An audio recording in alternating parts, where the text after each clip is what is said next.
I like to think about it in terms of like aerospace, like launching a rocket, trying to get into orbit. Motivation is your fuel, but the problem is it kind of runs out a little bit too fast for most people. This is the Begin Within podcast, where we believe real, lasting health and fitness requires you to start inside before you work out. I'm your host, Nate Slegger, and I'm here to show you behind the scenes of fitness. You already know exercise is good for you, but what about all the other things in life that affect your fitness?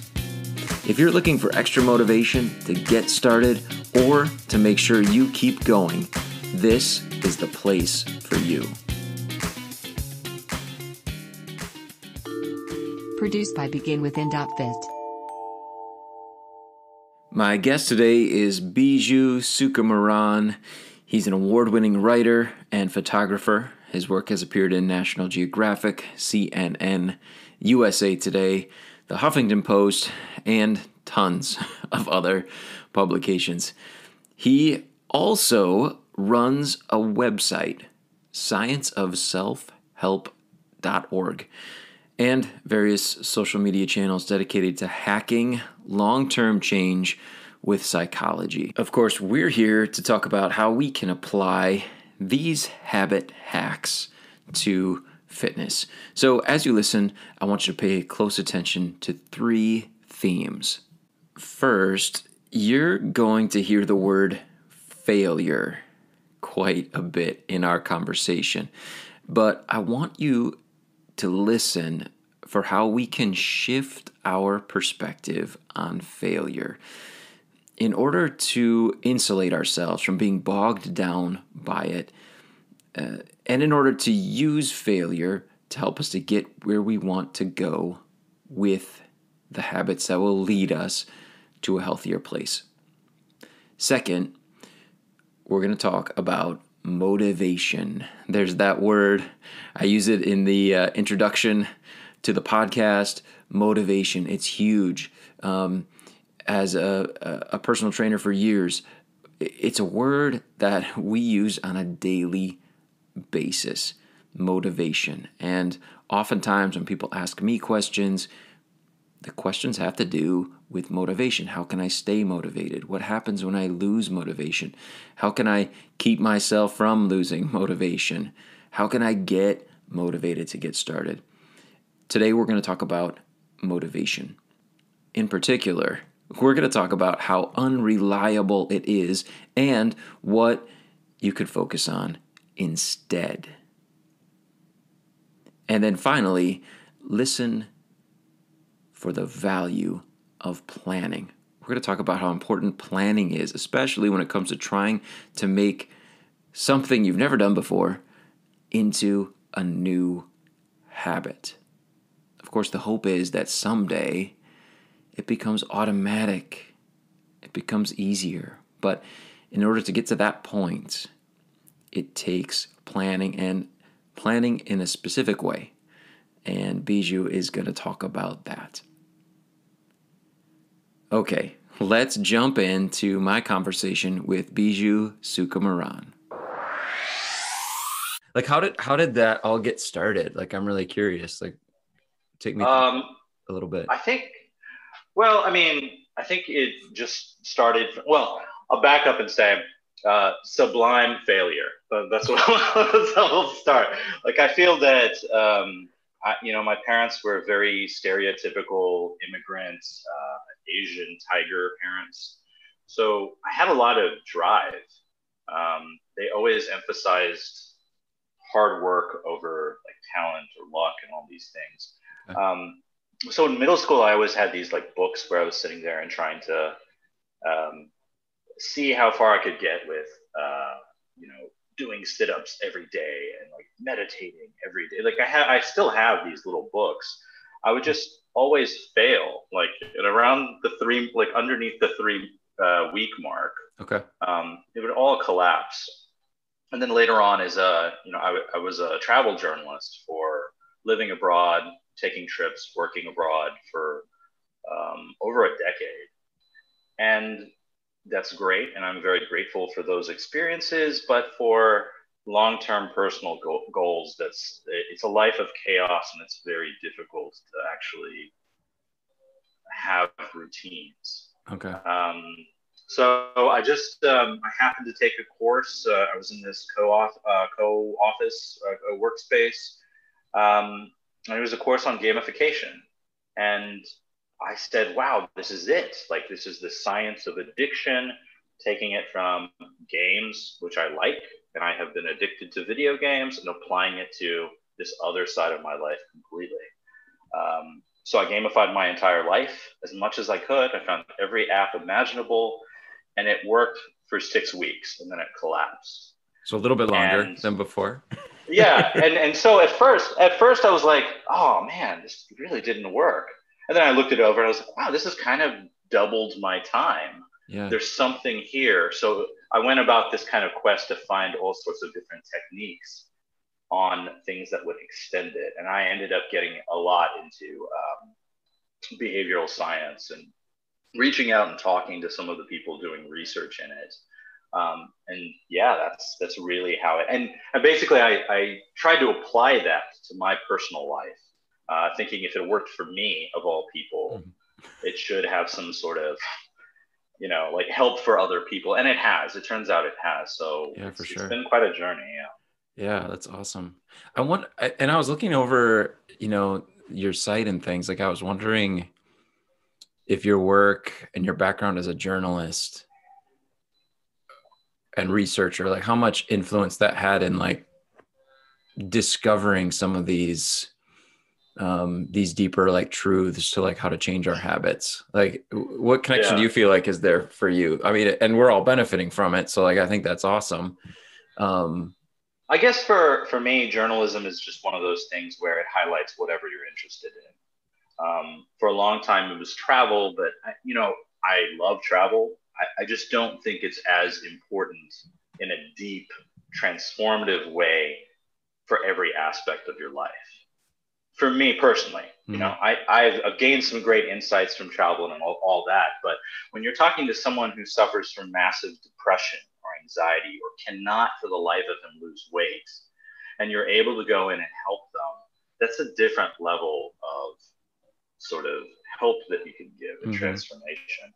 And so, a part of it was just finding research, and, this is something that I did with journalism, but also my background is also in philosophy. I wanted to be a philosophy professor. I went to grad school and ended up failing out, but that was my, again, failure, sublime failure. But that also kind of, I think, helps with trying to figure out these things I've always been fascinated with since I was a kid. So. Yeah. So, like, I think just that, like, awareness of how to, like, think about thinking, maybe. Yeah. Like, I feel like that is, like, such a strong, maybe, undercurrent in finding some level of success and decoding your own behavior, your thoughts, and, like, well, also applying it and seeing it work. I think that's also, it's this weird, I throw in quite a lot of personal experimentation because, obviously people who are in the scientific field writing papers, they're not going to be able to put subjects through, like, year-long experiments, whereas I can do that for myself. And they often don't have the leeway to play a little bit loosey-goosey with the application of things. So I think that kind of helps. It puts me in this weird middle ground where, some individuals who are not involved with it will be like, whoa, you're going way overboard. And then the scientists are kind of like, yeah, what are you doing here? So. Interesting. Do you feel like that serves, like, just the average person to have that same perspective of, like, I'm going to experiment on myself? Like, is that a big part of it for everybody? Or, I'm not really sure where my question is there, but it seems like it might be. Like, have you found that to be true? Yes, definitely. Like, I think that experimentation is such a playful and distancing kind of thing, right? If you're stuck in this pattern and you feel kind of hopeless and like you can't change anything, that's different than looking at it and as a kind of a mechanism that you're trying to figure out, right? If I sit there and say, oh, well, for the last month or whatever, this hasn't worked, why don't I try this other thing? There's something that helps you distance it away from defaulting to personal failure. And that's something that I think is really, really important. Yeah. Interesting. So it becomes like a project that, hey, it's just a project I'm working on. This doesn't work. Let me try something new. That shift in perspective is, I believe it's super important. I think that's interesting that you found that too. Yeah, absolutely. So, and I kind of shot you this in the message earlier, but like what resources have you found? Like, are there specific individuals, experts in the area, or books or other sites that you found like, hey, like this is like the place to go to learn more about this? Yeah, absolutely. I guess the simplest one that's very targeted is this guy named BJ Fogg, who is a behavioral researcher at Stanford, and he has this project called Tiny Habits. And his entire thing is focusing on habits and triggers and making them as ludicrously small as possible. That probably has had the most impact when it comes to my own personal habits. Again, as raised in that kind of stereotypical like gung ho, motivation is everything, do everything perfectly kind of family background, and something I think a lot of other people have as well. Sitting there and going, flossing one tooth a day? What are you talking about? Like, it just doesn't seem like it would work, but it has, and it makes sense if you think about it in terms of, I like to think about it in terms of like aerospace, like launching a rocket, trying to get into orbit. Motivation is your fuel. But the problem is it kind of runs out a little bit too fast for most people. So the other option is to lower the payload. If you lower the payload, you can assure getting to space. It can feel easier because you're not burning through that motivation. And then once you're in orbit, weightless, then you can use your motivation or whatever resources you have to, increase it. Yeah. So I thought that blew my mind. That changed my life. Wow. Okay. So what's the application to like lowering the payload? Like, tell me about that. How would you do that when it comes to like making a big change in your life? So let's say for exercise, there's a lot of people who January 1st, they go to the gym and they're gym heroes. And I get that. I've been there. That's sort of like, I've got the motivation now. I'm all geared up. But I find statistically, a lot of people don't make it that long.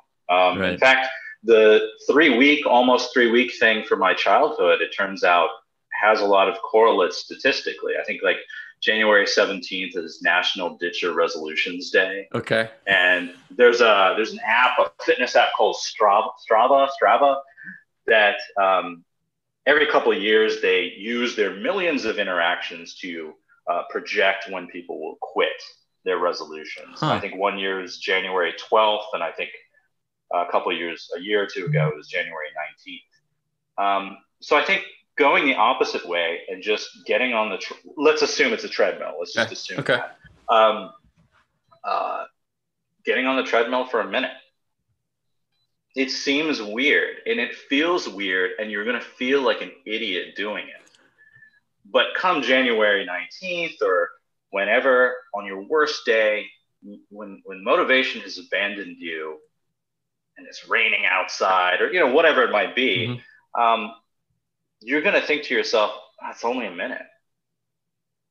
And it's going to give your brain enough time to make that shortcut in the mind between a trigger and response so that a day without being on the treadmill is just a day unfinished. So that I think is like a really good application. Now, of course, you have to expand it. Like you can't be just sitting there for a minute each day. But I think the expansion comes better and it's timed better after it's automatic. So yeah. Okay. So when there's almost like you were saying, once you're weightless in space, like once you feel that, like, okay, like this is getting really easy now. Right. It's time to move forward. It's time to like put on the forward thrusters or what have you. There okay. You go. All right, cool. Yeah. Is there, from what you've found, is that kind of like, is there a time frame that fits in there, or is it very different for everybody? Yeah, actually that was one of my the other people I had in mind as to people who, resources or whatever. Yeah. In 2009, there was a study that was published, which in my opinion is the most important article ever written on self-development ever. And the researcher just wanted to know a simple question, which is, how long does it take to form a habit? Okay. And apparently no one had ever bothered to try to check, because there's all sorts of weird things, like how do you measure a habit? How do you know when it's done? How do you actually, in scientific terms, do that? So she found some researchers that had actually created a habit scale, a sliding scale. And she found that on average, it's 66 days. That's the average time to form a habit. Now that's going to change. Like in the research study, simpler tasks took like 18 days. Harder tasks took an estimated of like 250 days. Okay. I found, because I take the scale, I take it like quite rigorously, like every day, if I'm forming a habit, in order to map it and see if there are patterns. I found that the more techniques you use to hone in that habit, like a tiny habit, like make it really tiny, or a really clear trigger, like instead of saying sometime in the morning I'm going to meditate, you say after my first cup of coffee, boom, I'm going to sit down and meditate. That lowers that window.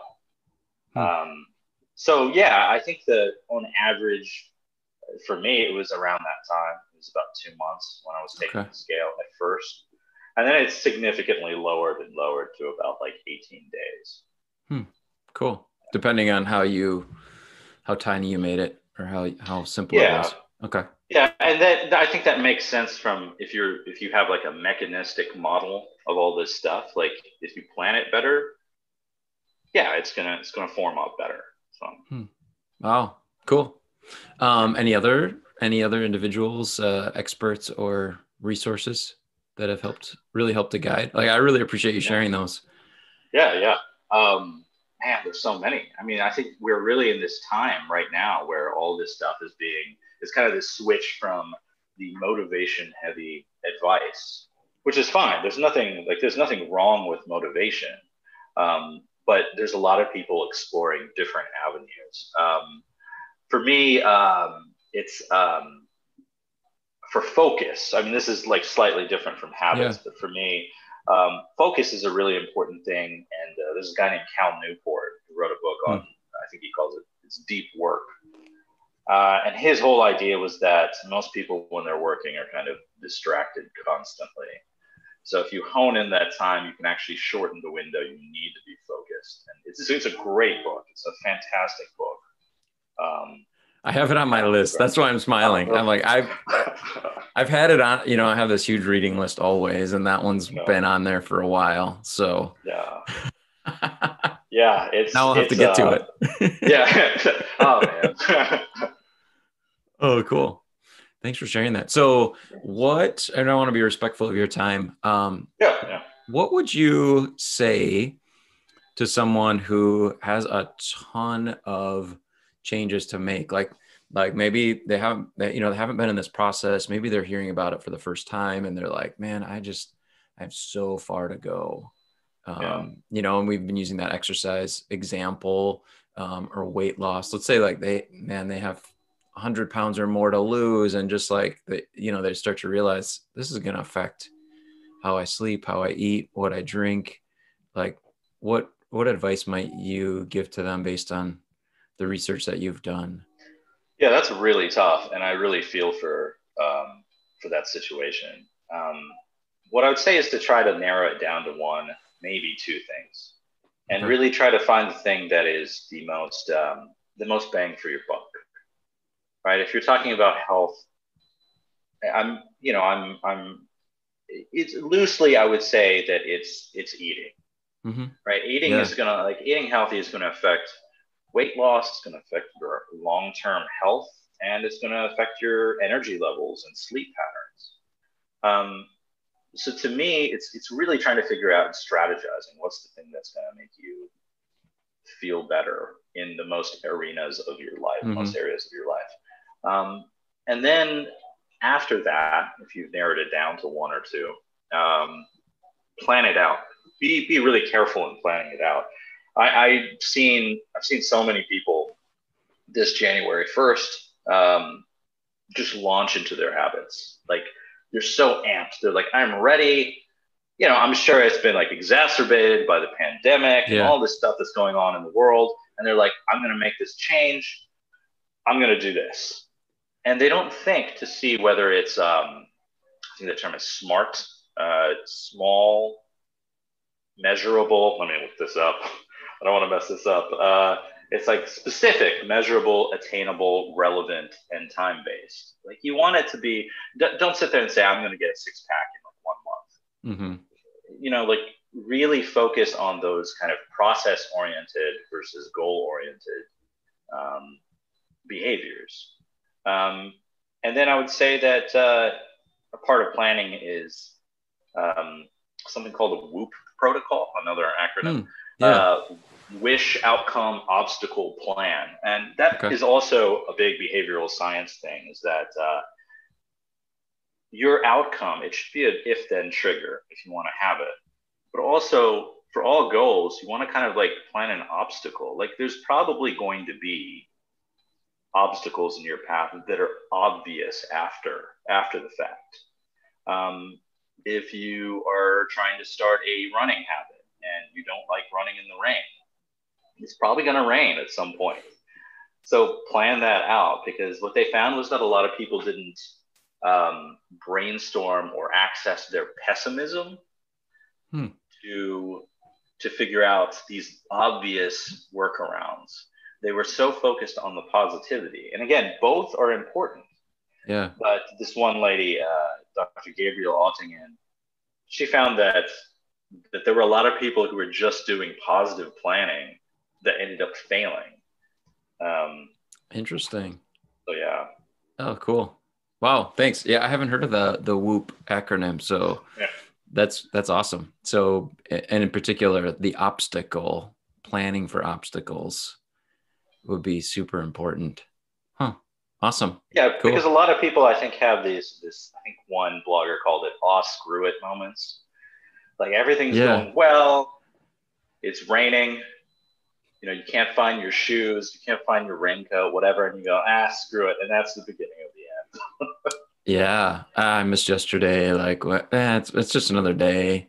I'll start tomorrow again. And you're kind of like back to the beginning, right? Yeah, and that happens so often for all of us. I feel like a lot of people have that. I know I've had that, where it's this constant yo-yoing. It's like, oh, okay, I'm gonna get my life in order, and then somehow it just dissipates.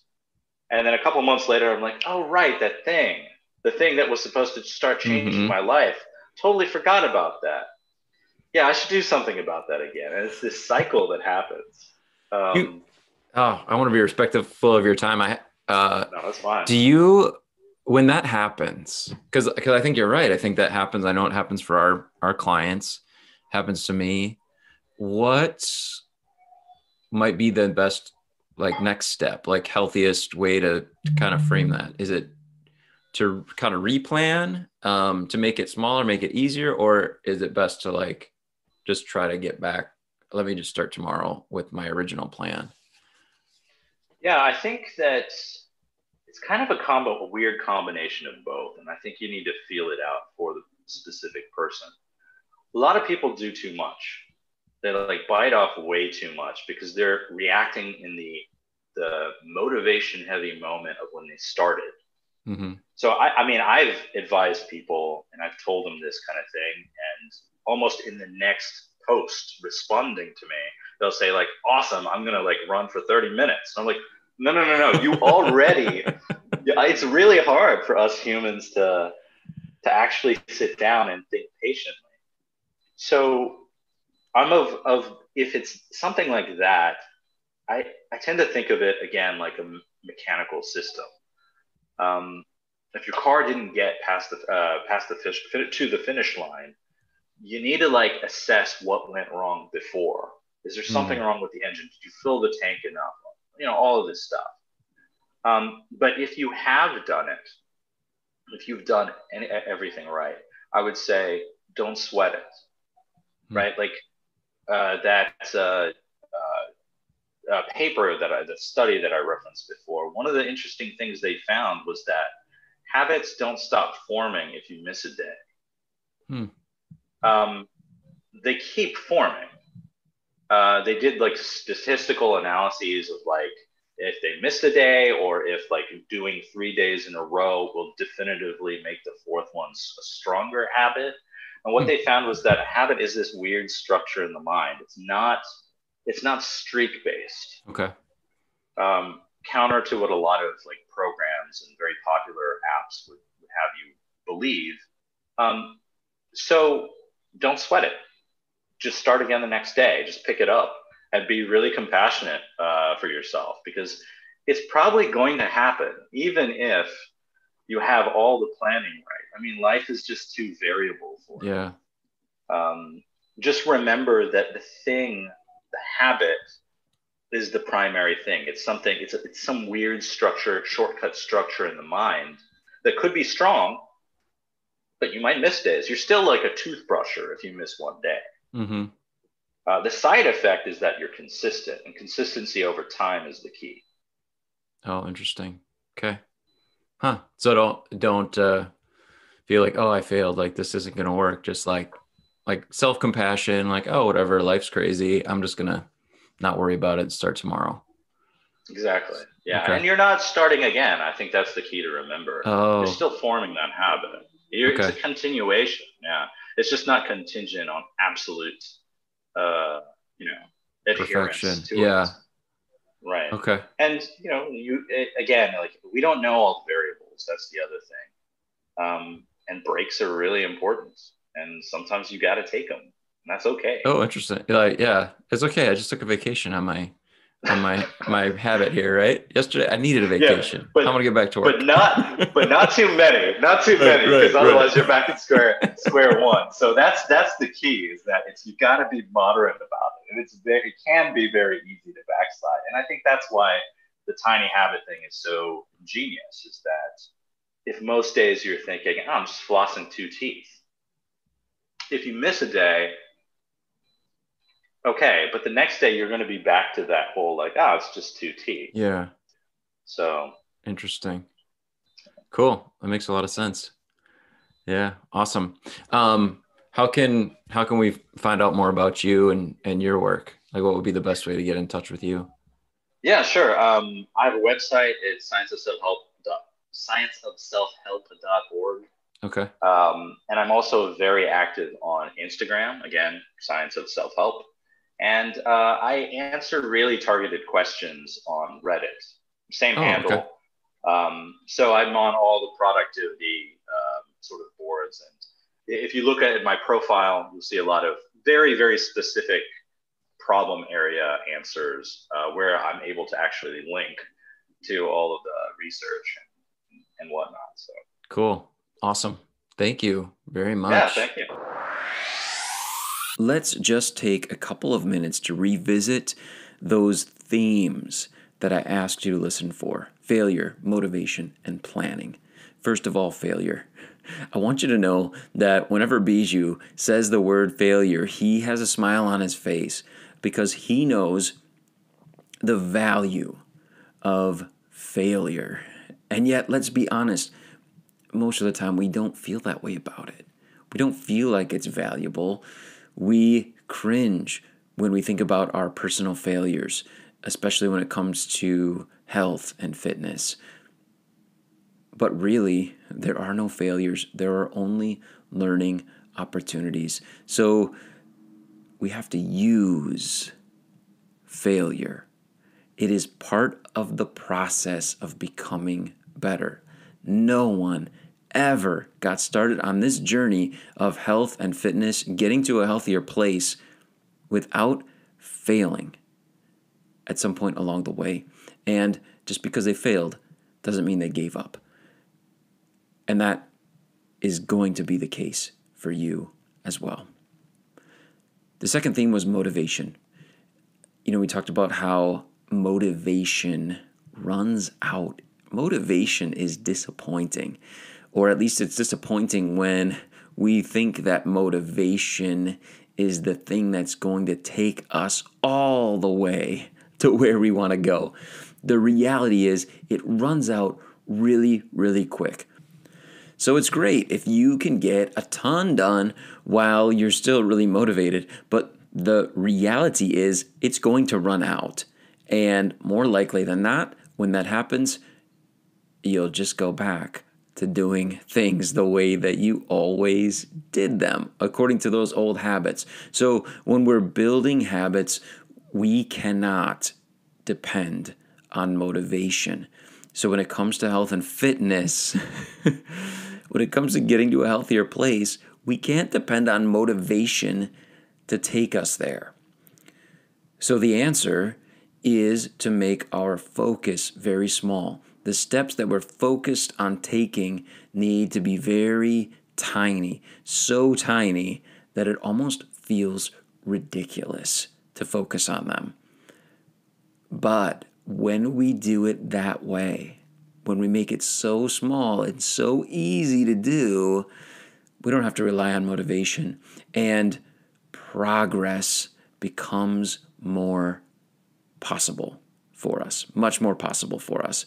So make it small. Tiny habits are the key to losing motivation. Finally, we talked about planning and how important it is, especially if you have a lot to change. And that's okay. I want you to know that. If you've got a lot of changes to make, that's okay. I'm in it with you. I feel like I have as many changes as ever to make. But the key is planning. So before you run out and try something new again or sign up for something, you need to sit down and make a plan. What am I actually going to focus on here? What is it that I would call success? What's the bare minimum for success? And with that in mind, what might be some of the obstacles that will come up along the way? Remember, that was one of the biggest pieces of the plan, is to not just project positivity into the future as though everything is going to go smoothly and the sun is always going to be shining and this is going to be so easy, but to plan for the obstacles, plan for the challenges, plan for the failures. And when it happens, don't you dare give up, because we were reminded, studies show if you miss a day, it's okay. It's okay. If you goof up, it's okay. Learn from what happened, plan around the obstacle that came up unexpectedly, and get back to work. If you are tired of feeling frustrated and disappointed with fitness and you're ready to get on the path to being the healthy person you want to be, just go to beginwithin.fit and click the Join Our Challenge button. We can't wait to support you in your fitness journey and help you to get the results you deserve.